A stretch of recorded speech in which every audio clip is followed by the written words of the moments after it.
Anakpo TV presents End of the Year 2021. End of the year 2021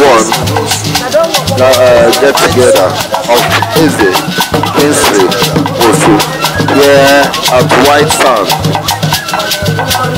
Thank you.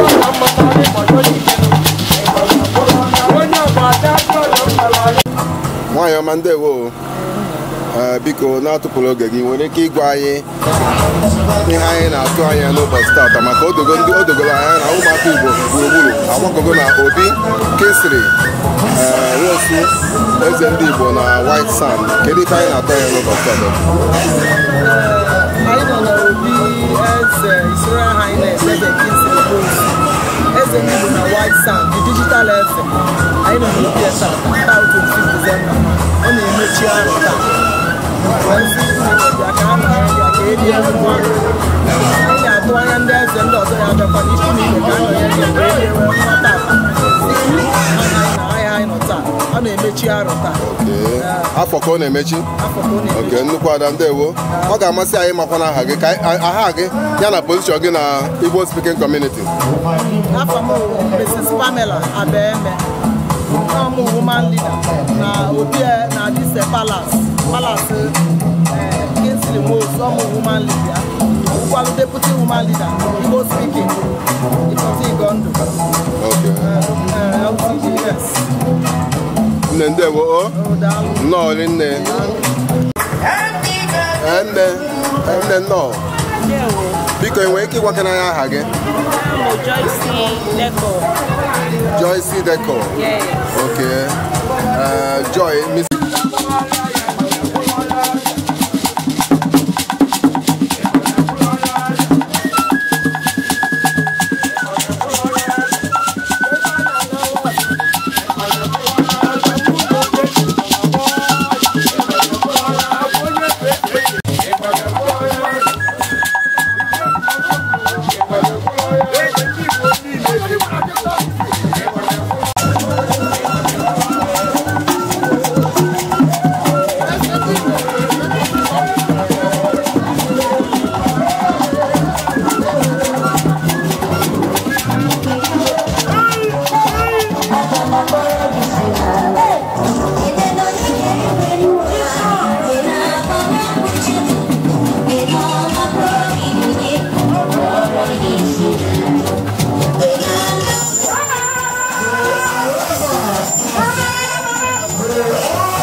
Ogene, Ikoko.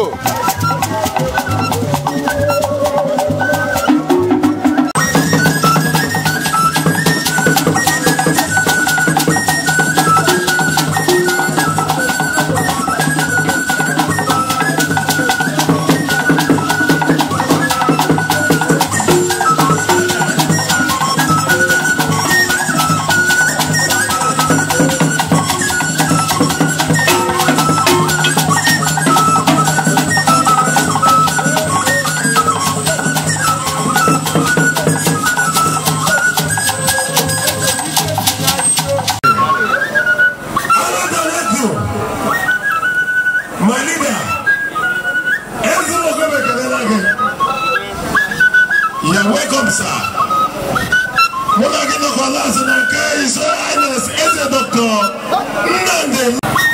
I really appreciate you, my leader. My leader, High Chief Anselm Njoko. I'm not the record. I come with you and kiss it in the Lagos State. I greet you. Look what man.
When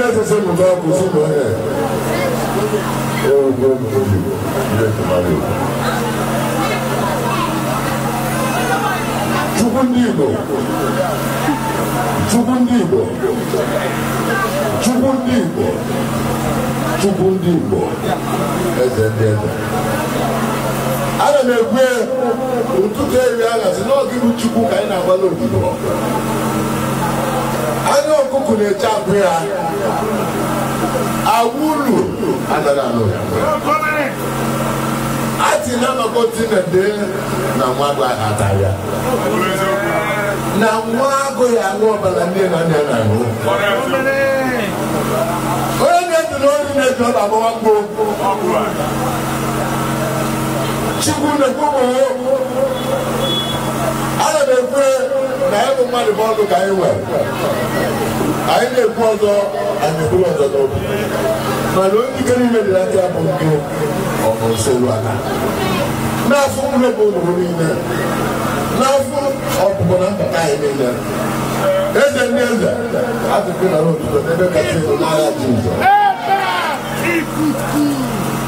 Onye bụrụ nwatakịrị ebe ọ gbasara ọbazi akpaji ama mgbalị na ọnwere iwu ji ome na ọka abalị nke okenye omenala Igbo ga-adị omenala anyị ga-adị ka echi echi anaghị agwụ agwụ n'agha Jizọs. Onye si na omenala anyị agha abịa agha adị, onye si na anyị agha ga-ebi ya ga-ebi, maka na ọkụkụ na-echere nri ya anya were mara ọnụ n'ike ya bụ ọkụkụ enweghị ezumike andụ ọ ga-enwe ezumike n'ogbe ebere. Ana m ekwu na-agwa ụlọ onye ndechara ọkụkọ nwere isi n'olu anya mgbe ya n'odebe ya n'ọba ọgbanye nsọpụrụ ịrapụrụ ọrụ ya mgbe ọkụkọ nọ ga-emadị ya na ọ bụ nsọpụrụ dịrịla adịrị, nsọpụrụ dị n'ụtụtụ, nsọpụrụ dị n'ehihie, nsọpụrụ dị n'abalị. Onye dị na nsọpụrụ agha dị agha lara ụla n'agha Jizọs. Onye dị na nsọpụrụ adịghị n'omenala ndị Igbo, onye agba agha lara ụla n'agha Jizọs. Eti na-agbaka m na-eri isi eri maka na emi na-eri ibe ndị tabụrụ ibe nye ka ihe echi a onye ahụ nwee nsogbu nnukwu abụghị abụ madam korona anyị ga-adịrị ka echi Chukwu kechara Igbo chọọ anyị mma mee anyị na-emere ka iru ibe n'ịkpọta ibe niile n'ebe anyị iru ọnụ ọbụla na-egori ọ bụ n'ike anyị ọ dị ike osebụrụ adị m onye yacha ọdụrụ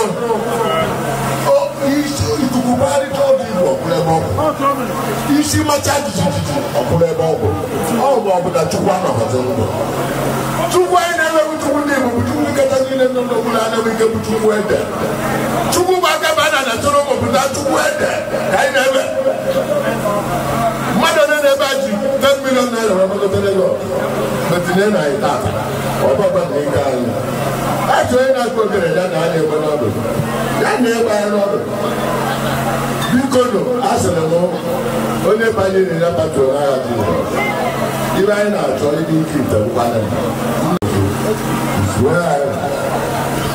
igwe ka esi bụ otu eze ndị Igbo wasa ịkọta ịga ndụ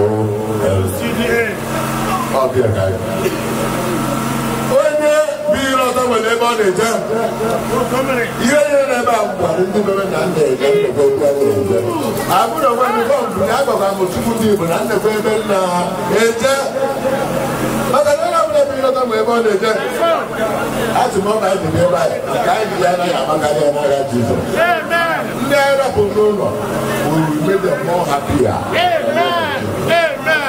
Onye mmadụ emedo ebe a arụ ọbụ ka anyị na-aba onye agbakwa n'iwe wee baa n'ihe maka 2022 is the year of money.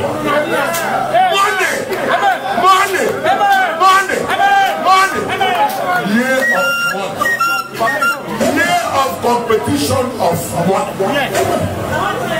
Onye dị na-enye weta ofe nwanne ya dị na kapụta elu n'asa onye nkọta ihe ntụ a gwara ụlọ ego ọ ga-adị n'efe ebe ọ ga-adị n'onye ebe ọ ga-adị n'ahụ ebe ọ ga-adị na mkpọ n'agha Jizọs Kraịst wee nwanyị mana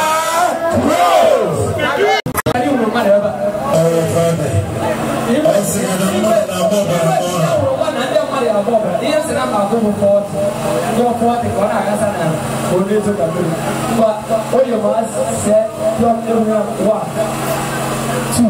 Yeah, I'm not going to 3. I just gonna feel in about 4. 5. Ogama mo mo le si ko le.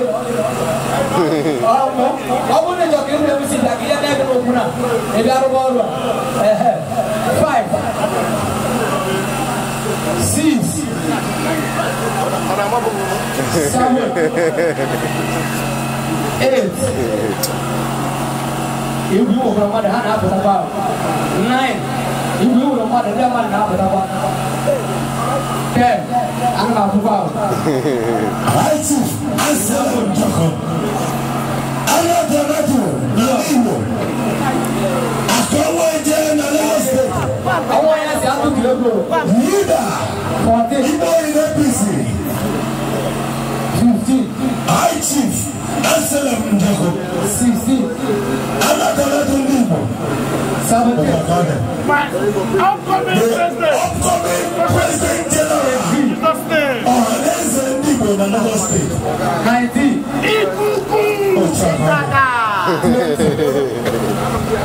21. If I'm not one day, you will not have now. 22. I'm not back. 23. 24. 25. Chairman, Co-City United. 26. Lagos branch. 27. The youth leader in Lagos. Opposition for 29. Grandfather and exporter. 30. Grandfather and grandfather going to 31. A standing ovation for His Royal Highness. 32. As Dr. Lawrence Ndande. 33. I'm not a grandfather and number 1 citizen, I don't want to.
Oh,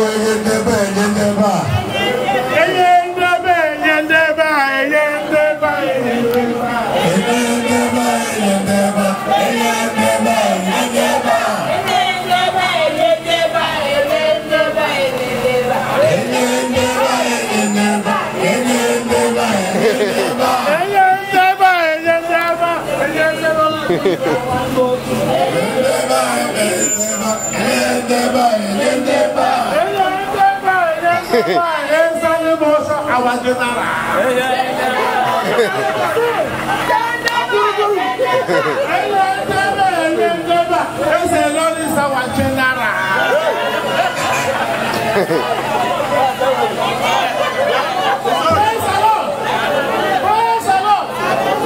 fact, I can say today, it's my birthday. Are you happy with me? Are you happy with me? The Lord will happy with you in Jesus' name. This year, let us just say it. Next year will be more better than this year in Jesus' name. Amen. Nobody will die. Nobody will die for sorrow. In the mighty name of Jesus Christ. As I say, so shall it be. Nobody will lose for money. God will provide for you. You will provide for our husband, your wife, your children, long wealth and prosperity. If you're not chicken, I say not chicken. So shall it be in Jesus' name.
I will prove you wrong. Thank you very much. But I can't prove you wrong. What do you need? I want to hear you never what I knew for you, Mamma. I want to help what I knew for you, Mamma. As another series, Yahoo, Marothons. Money, Mamma. All you know, Pammy, when you come to the end of your one, when you walk at the room, you're not getting back where I am. Open I got up, and never Mamma, all I tell you, you're just dead. That's not what you do. Because you are swagger. Before we go 40, 400,000. No matter 10,000, 20,000, 2,000, 1,000, those 100,000. I want to open up by equals. Happy I can have a new open and because you just why we have support going on one side, 100 up at you when you don't buy our support. Support, that means you don't support what I have been or when I got that. What I'm doing, you bribe. You should have to come go forward.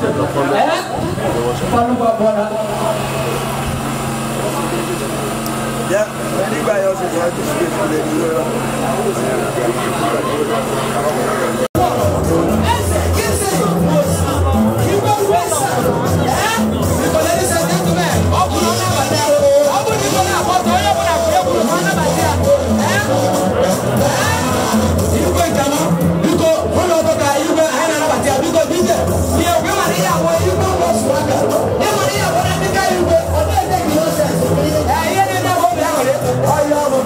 I love you. You are my son. I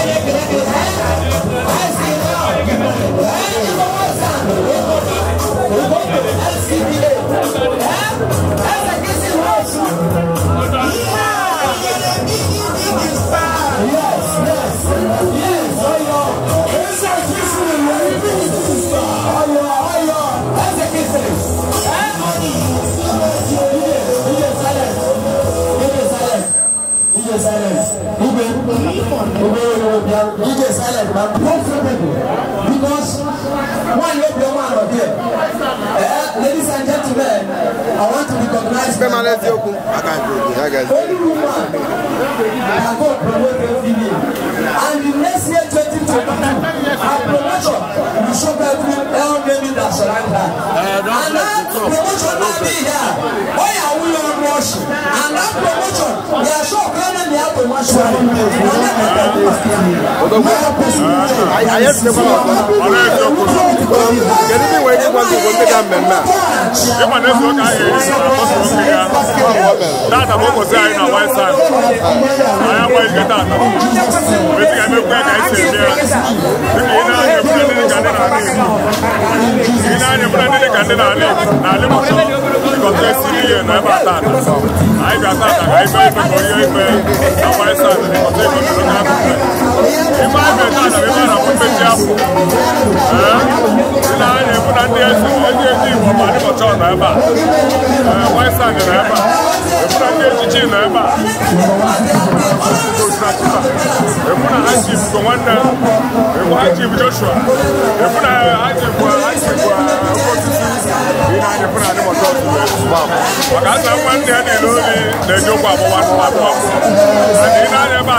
Ladies and gentlemen, I want to recognize only woman can go promote the female. And the next year 2022, our promotion will show every baby that surround her. And that promotion will be here. Why are we on rush? And that promotion, they are so kind and they have to much money. Not that person that is Sisi Wama, a woman with a body heart. And why? 7 days, we don't enter this team. I have to come out. Because can you be working one to one member? That about was in a white sun. I am why you get that. With the other way, I say,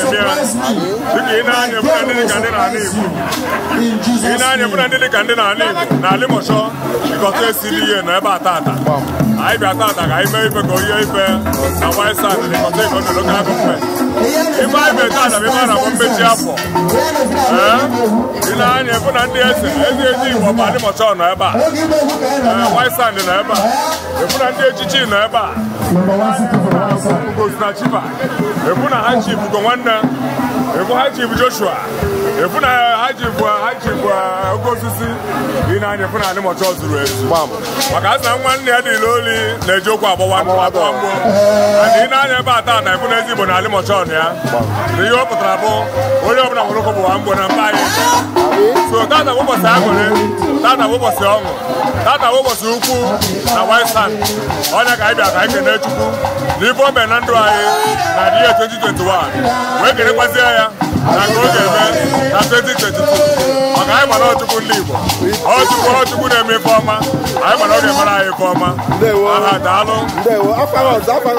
Ọ mụnwa bụ Chief Okechukwu ụzọ Egbuna m ụgbọ ka m si eje Chairman Igbo Speaking Community Ikọta Igondo. Daalụ. Na ikundewo. Ifuze ka ụbọchị tata si ga. Kedu ihe nwere ịgwa ndị Igbo na Chineke maka mmemme ụbọchị tata bịa na njedebe na ọfụma? Ndị Igbo adịghị na mma. Onye nchekochi maka onye ebili ọjọọ ka anyị na-aga n'ihu maka ndị Igbo na-aga n'ihu mba niile ndị Igbo na-aga n'ihu agala m mba niile dị iche iche fụ na ndị Igbo na-aga n'ihu oge na-ebere ndị Igbo ka ọ dịrị ha na mma ka ha na-aga n'ihu na-aga mana ebe na-ebere ndị Igbo ka ọ dịrị ha na mma ebe ọ bụla ha nọ ịkọ aka ọ ga-abịa ndị Igbo nọ na-azụ ise ya na-eme taa mmemme end of the year. End of the year party. Ile anya ị ga-afụla egwu na ile anya ị ga-ahụ na mmemme na-eme egwuregwu ya maka onye anụhụ onye abịahụ O mesịrị. ọfụla anya o bisikwara mana ndị Igbo Yes. ka anyị dị celebration